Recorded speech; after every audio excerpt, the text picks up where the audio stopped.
AP ASHA workers union ఆధ్వర్యంలో Amalapuram collectorate ఎదుట భారీ నిరసన నిర్వహించారు. కోనసీమ కలెక్టరేట్ ముట్టడికి ప్రయత్నించారు. ఆశా వర్కర్లు గేట్లు నెట్టుకుంటూ లోనికి చొచ్చుకు వెళ్లారు. ఆశా వర్కర్లకి వేతనాలు చెల్లించాలని, కమ్యూనిటీ హెల్త్ వర్కర్స్ ని ఆశా వర్కర్స్ గా పరిగణించాలని వారు కోరారు. 10 లక్షల గ్రూప్ ఇన్సూరెన్స్ సౌకర్యం కల్పించారన్నారు. ప్రభుత్వ సెలవులు, వెటర్నరీ లీవులు, మెడికల్ లీవులు ఇవ్వాలన్నారు. ప్రభుత్వ సంక్షేమ పథకాలు అమలు చేయాలని, ఇల్లు లేని వాళ్లకి ఇల్లు స్థలాలు ఇవ్వాలని డిమాండ్ చేశారు. ఉదయం నుండి పలు డిమాండ్లతో కలెక్టరేట్ ఎదురుగా నిరసన చేసిన వీరు ఒక్కసారిగా గేట్లు నెట్టుకుంటూ లోనికి వెళ్లారు.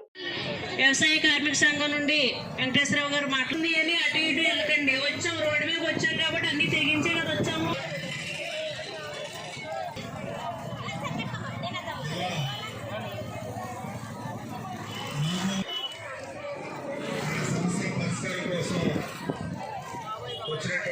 వ్యవసాయ కార్మిక సంఘం అలాగే వివిధ ప్రజా సంఘాల నాయకులు మీకు చెప్పడం జరిగింది.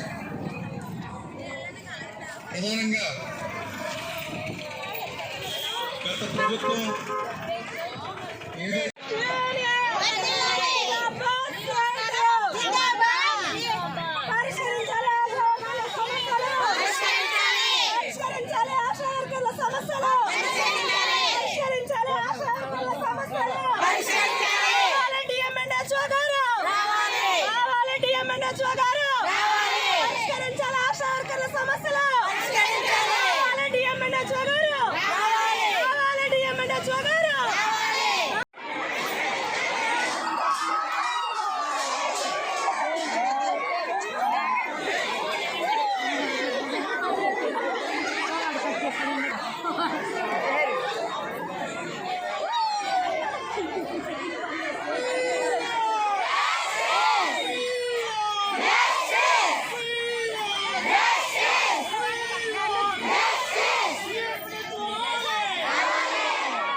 అందుకని మన సమస్యలు పరిష్కారం అయ్యేంత వరకు కూడా మన పోరాటాన్ని కొనసాగిద్దాం.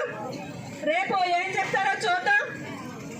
రేపు ఏదన్నా మళ్ళీ ఈ రోజు చెప్పిన దానికి విరుద్ధంగా ఉంటే మాత్రం ఖచ్చితంగా మళ్ళీ వస్తామని చెప్పేసి ఈ సందర్భంగా తెలియజేస్తూ జిల్లా వ్యాప్తంగా ఈ కార్యక్రమంలో పాల్గొన్న అందరికీ ధన్యవాదాలు తెలియజేస్తూ, అలాగే పోలీసు వారికి పాపం ఉదయం నుంచి ఉన్నారు వారికి కూడా ప్రత్యేక ధన్యవాదాలు. అలాగే మీడియా